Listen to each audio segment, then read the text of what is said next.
సామెతలు 14వ అధ్యాయము 1-35 వచనములు. జ్ఞానవంతురాలు తన ఇల్లు కట్టును, మూఢురాలు తన చేతులతో తన ఇల్లు ఊడబెరుకును. యథార్థముగా ప్రవర్తించువాడు యెహోవా యందు భయభక్తులు గలవాడు. కుటిల చిత్తుడు ఆయనను తిరస్కరించువాడు.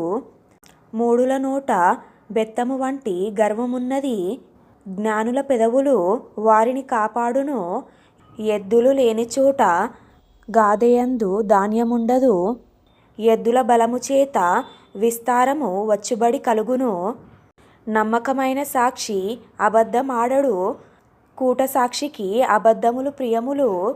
అపహాసకుడు జ్ఞానము వెదకుట వ్యర్థము.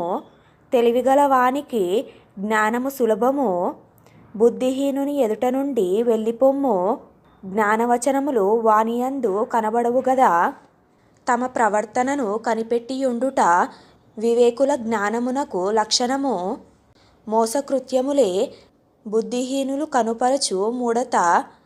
మూఢులు చేయు అపరాధ పరిహారార్థ బలి వారిని అపహాస్యము చేయును. యథార్థవంతులు ఒకరియందు ఒకరు దయచూపుదురు.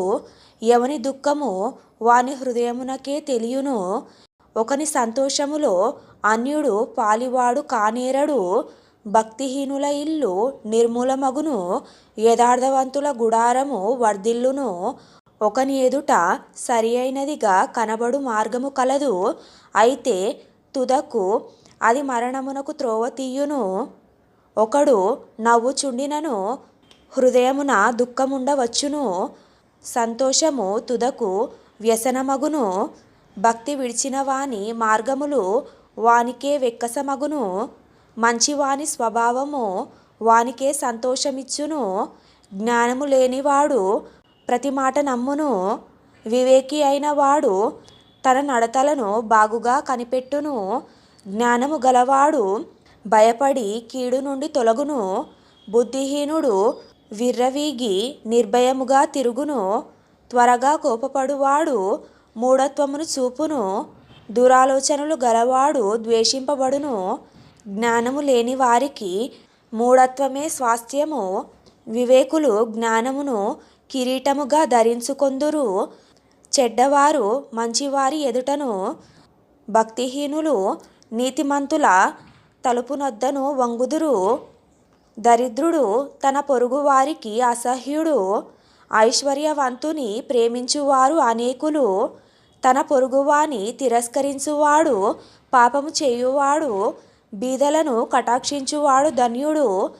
కీడు కల్పించువారు తప్పిపోవుదురు. మేలు కల్పించువారు కృపా సత్యముల నొందుదురు. ఏ కష్టము చేసినను లాభమే కలుగును. వట్టి మాటలు లేమిడికి కారణములు. జ్ఞానుల ఐశ్వర్యము వారికి భూషణము. బుద్ధిహీనుల మూఢత్వము మూఢత్వమే. నిజము పలుకు సాక్షి మనుష్యులను రక్షించును. అబద్ధములాడువాడు వట్టి మోసగాడు. యెహోవా యందు భయభక్తులు కలిగియుండుట బహుధైర్యము పుట్టించును. అట్టి వారి పిల్లలకు ఆశ్రయస్థానము కలదు.